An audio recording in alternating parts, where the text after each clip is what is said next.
कुव्वत और कुव्वत से दबा सके तो वो उसको और एक्सट्रीम स्टेट में स्क्वीज कर सकते हैं। तो तारों में यही हो रहा है, जब बहुत बड़े होते हैं उनकी ग्रेविटी इतनी होती है कि जब वो आउटवर्ड जो फोर्स है हेलो ओवरकम कर गए। हेलो एवरीवन, अब हम लोग we will start our session just now, which is an open question and answer session on doubts if participants have any doubts about what's happening. The talk by Samidev will start at 3:30 IST, which is after 20 minutes. But at present, we have an open question and answer session. So I request either offline participants can ask questions, or if there are any online participants who have questions, please post your questions and we will answer those questions just now. So, so we'll start off with answering some questions. Yeah, so you can start. So please ask questions. We have 20 minutes for questions. After that, we will have the talk. Okay. So they can hear me? Priya, just check with it. Hello, can you hear me? Yeah, please write in chat if you cannot hear. Yeah. Yeah. Okay, we can hear. All good. So it's an open question answer session. Please ask questions, whatever questions you have. Right. So that we know the star formation takes place in big molecular hydrogen clouds. The cloud has to be very big. मैं अंग्रेजी में बोल रहा हूँ क्योंकि बाहर के लोग भी सुन रहे हैं. They have to be very big, very massive, and they have to be cold. If the cloud is hot, then the thermal energy is more and the cloud will expand. Right? Just you all know, if something is hot, it takes more space, and when it's cold, it takes less space, right? Basically.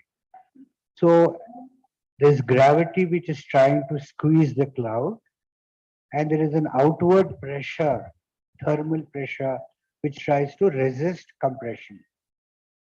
So if the mass of the cloud is very large, of the order of 10 to the power of 3 to 10 to the power of 5 solar masses, यानी कि मतलब सूरज का mass is 2 into 10 to the power of 30 kilograms.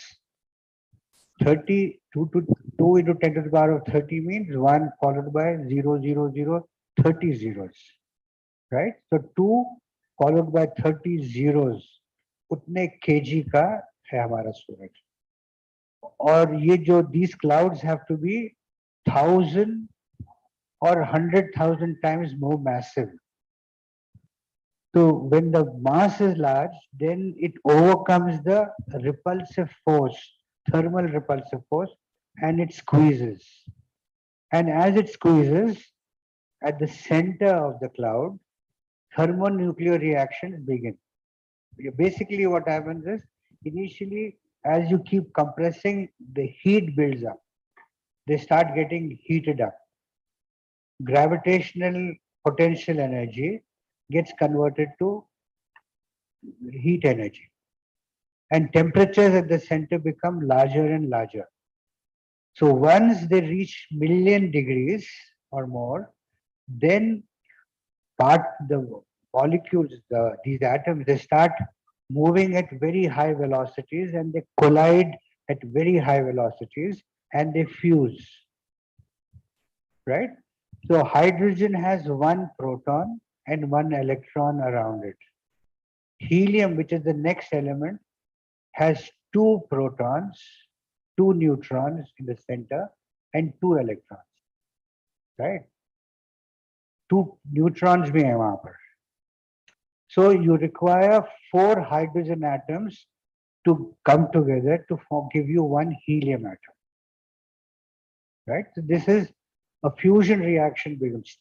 Proton-proton chain reaction, it's called proton-proton chain reaction, which occurs in usually the ordinary stars like our sun or low mass stars.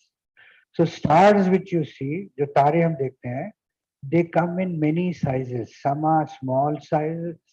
By small, I mean they are very big. They are almost the sun ka jo diameter hai, the diameter of our sun is about 1.2 million kilometers. That's the diameter of our sun. And our sun is an ordinary star. There are some stars which are more massive, some stars which are less massive. Massive stars, the force is greater, so the reactions at the center is higher. So heat production is more. So they are hotter stars. While low mass stars, they are relatively, the pressure is relatively less. Therefore, the nuclear reactions are slower and they are relatively less hotter. The temperature of stars can vary, the surface temperature of stars can vary from 3000 Kelvin to 40,000 Kelvin. Our sun, सूरज अपना जो है, उसका जो surface temperature जो हम जिसका जो देखते हैं, the surface of the sun which we see, which is called photosphere, the temperature is 6000. How do we say it is 6000? How do we say something is 3000? It is from the color of the light. Right? So light is an electromagnetic wave, it's radiation, and the wavelength of light defines the color. Yeah, your eye perceives the wavelength. Bus ka wavelength is larger, others are shorter. So 400 nanometers, 700 nanometers, right?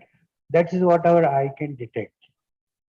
Okay, so जो हम बोलते हैं blue color, red color, it is basically difference in the wavelength or energy or frequency. They are all related.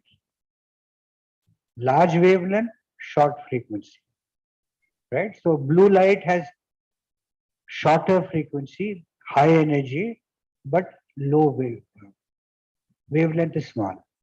Red is low energy and large wavelength.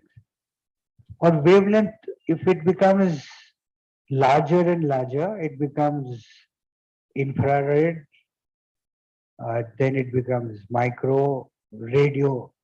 Radio waves ke wavelengths are in meters, kilometers. They are wave, radio. While if you go from blue to shorter wavelengths, then you go into ultraviolet, X-rays, gamma rays. These are high energy, right? So अगर कहीं से आपको X-ray emission हो रहा है, का मतलब there is high energy phenomena हो रहा है, right? So if you take a certain material and you start heating it, at one stage it will look reddish, then you heat it more, it will become hotter and hotter, yeah, yellowish.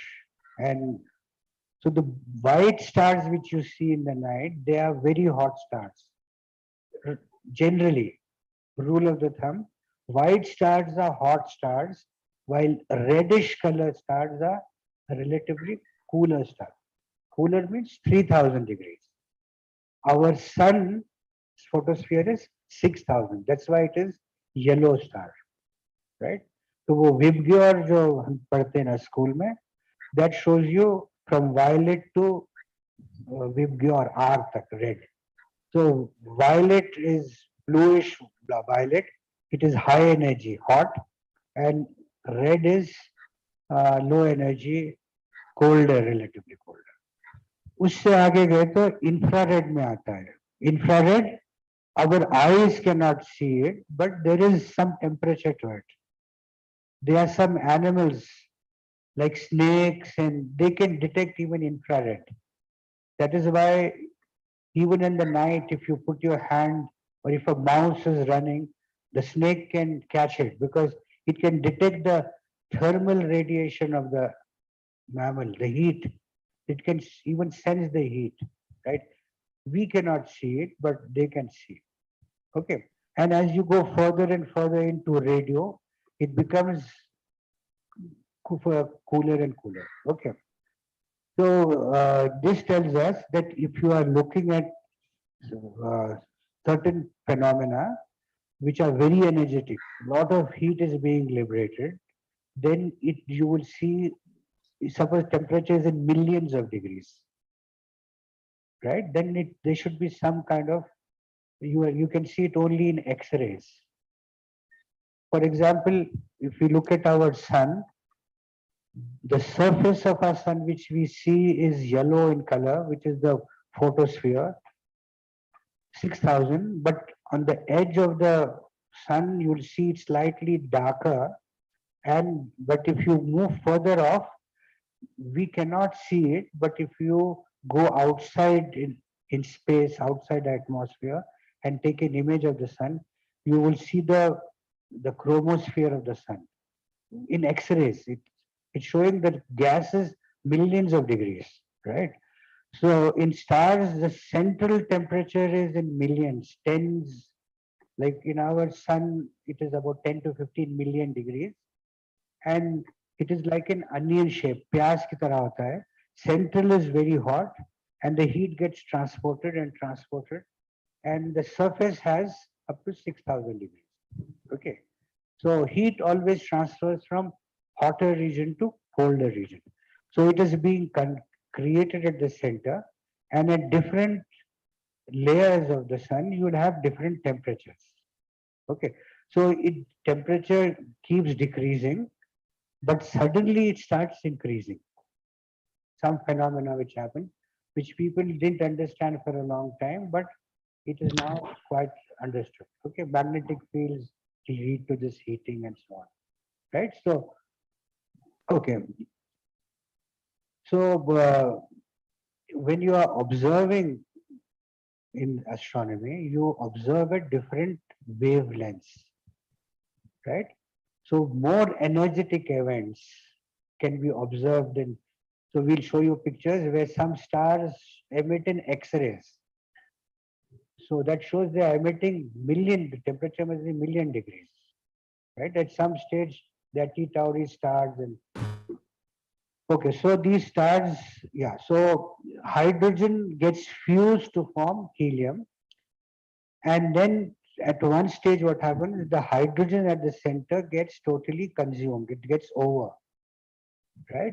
So gravity continues to dominate and there is no thermal reaction, right? So there is a time when you have this gas which is getting squeezed, it gets hot, the temperature pushes the cloud out, then it becomes cool, and again it starts contracting, so the stars pulsate. And after some time, they reach an equilibrium. Many stars, they reach an equilibrium state, and then the heat production and the emission which comes out, they are perfectly balanced. जैसा अपने sun में भी, our sun is emitting almost 10 to the power of 33 ergs per second. And the amount which is being created at the center is almost same. It is the same. Because if there was more being created and less emitted, then it will become very, very hot and explode, right? Or if the production is less and emission is more, then it will start contracting. So there are different stages where different stars, they either pulsate or they remain stable for many years. Like our sun initially was pulsating, now it is stable. Over many years, billions of years, it is stable. And it will remain like this for another 4.5 billion years. So our sun was created 4.5 billion years back. Billion, 10 to the power of 9. Not, right? Million is 10 to the power of 6 billion years, right? So हमारे सूरज की and all stars whose mass is like that of our sun has approximately 10 billion years age. So our sun has lived half its life, another half to live. After another 4.5 billion years, the whole of hydrogen at the center will get converted to helium. And then the production will decrease and stop. So when there is no production, then the star falls under gravity. It starts getting it starts collapsing. And the unburnt hydrogen in the outer regions, center hydrogen is exhausted, but there is some left outside. It didn't get converted to helium because the temperatures were not high enough for fusion to happen. So when this gets funneled at the center, suddenly there is a spark and this hydrogen gets converted to helium. And some helium atoms can fuse to form carbon. So there is suddenly heat getting created and the star starts to become big. And it becomes larger and larger. It becomes almost 100 times its size, 300 times, right? It reaches a stage called giant stage, red giant. So after 4.5 billion years, someday our sun will become big. Mercury, you know, right? Mercury, Venus, Earth, Mars. So it will become large to fill up the whole orbit of Mercury, Venus, and almost till Earth, right? It will almost, the outer layers of this thing will extend up to Earth.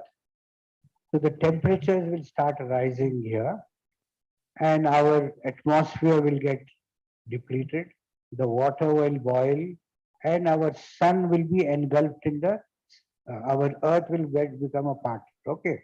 So this is the giant stage. This is a huge, big, giant star. So the size is very big, but the temperature is not much. The temperature of these can be 3000 or so, but they are big, huge stars. Okay.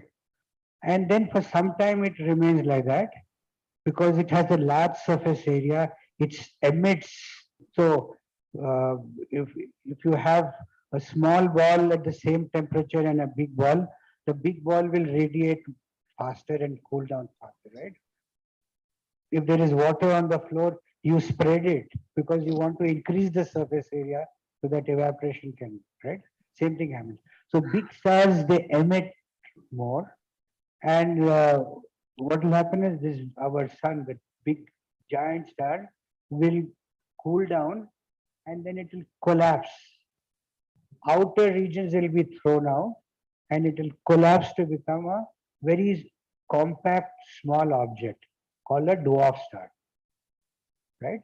So the Sushant Kunar madam was talking about neutron stars.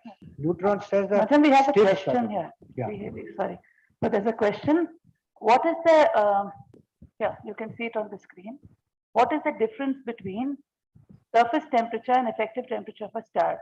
I read that the former is calculated using Wien's displacement law and the latter is using Stephen-Boltzmann's law. What is the difference between these two terms, temperatures? So actually what you read is exactly the correct answer. That if you are doing it using Wien's law, right? For example, you want to find out the temperature of the sun. You know that the sun is brightest in yellow light.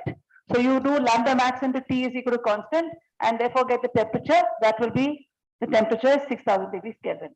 The other one is effective temperature is you collect all the luminosity of the star and then you say that is equal to sigma 4 pi r squared T power 4. And that T power which you get is Stephen-Boltzmann. So that you know the answer yourself. Who's that?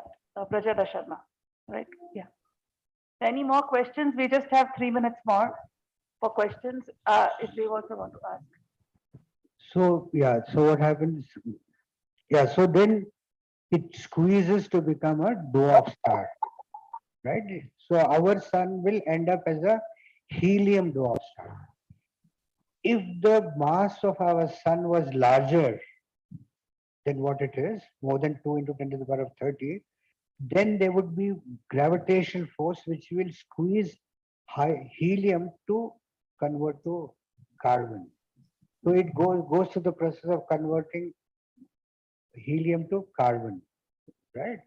And like that, so all chemical elements which you find in nature, except for hydrogen and a little bit of helium which is created in the initial universe, most of the other things are created, all are up to iron are created inside stars, and all elements beyond iron on the periodic table are created when massive stars blow up as supernovae.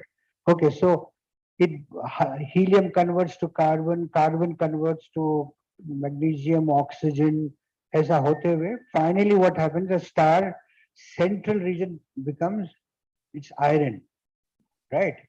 Beyond iron, you do not get energy. It becomes an endothermic state. So if you draw the curve, we can do it. Show the graphs. It will not release energy. Okay. So what happens is when stars are about 7 to 8 times more massive, 8 to 10 times more massive than our sun, then they will end up as iron and they will collapse at that stage. And there is nothing, there's no reaction which will take place.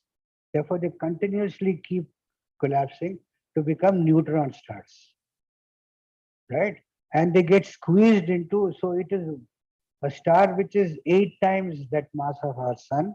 It has thrown away some of its matter, but still it has 2 to 3 times mass of sun, and it becomes so compact, right? At one stage, the reaction, you cannot squeeze matter beyond a point, so which holds the star. But when the mass is too much, then it overcomes this pressure and matter goes into another state, a degenerative state, right? And it becomes a neutron star. Okay. So the whole star, which is 1.5 million kilometers or so, it becomes as big as 10 kilometers or 15 kilometers. That's what she was talking about. एक city के Hyderabad city से भी छोटा हो जाता है. You imagine our sun, which is 1.2 million kilometers diameter, being squeezed into a ball which is 10 kilometers. So it is extremely dense material. It is solid material, right? And it is the matter which is not, it is in another form, another state. It is not, it doesn't have electrons and protons and so on. It has degenerated. So it is like material which you find in the nucleus, right? It doesn't have electrons and protons, right? So somebody was asking, can there be a neutron star on Earth? If you get a neutron star on Earth, then it will obviously gravity will pull it down. It will fall through the Earth. It will go down to the center, come out on the other side. Then it will start doing a simple harmonic motion. And Earth, as it keeps rotating, it will make innumerable holes and the Earth will get destroyed. So you cannot get a neutron star close to the Earth, right? Because it's very massive, right?